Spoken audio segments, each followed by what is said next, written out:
रागनी recording studio Mirganj.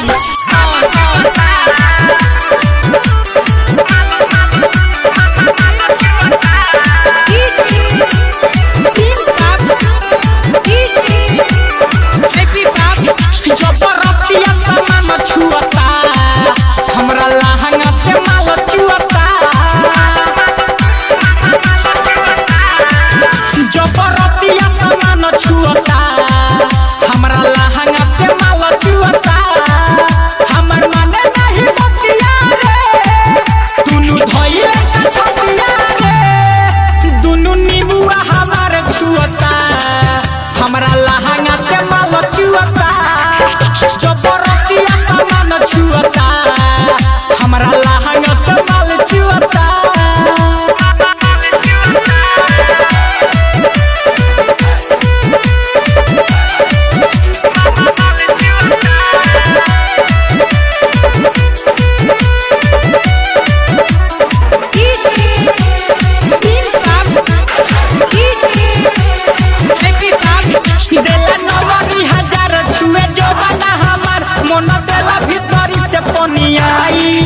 छुए सौसे अलंग गरम क देला बदन, हम मना के कैसे मनाई। देला नमरी हजार छुए जो बना हमार, हम मना के कैसे मनाई। उ बोलावेला नमरिया को, हाथ धरेला कमरिया को। उ बोलावेला नमरिया को, हाथ धरेला कमरिया को।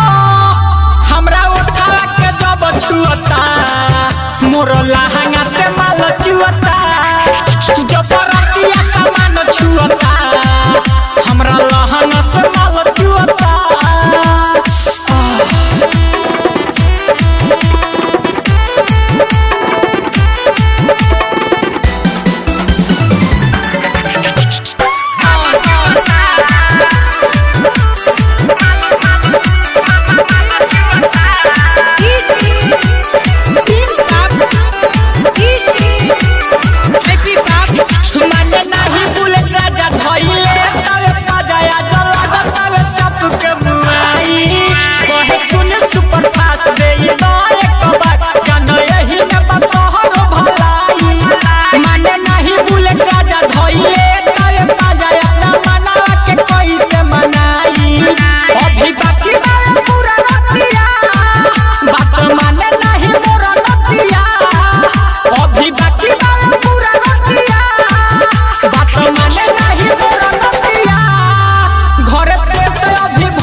हमरा लहंगा से माल चुअता, बरतिया जो डाले छुअता। तो हमरा लहंगा से माल चुअता,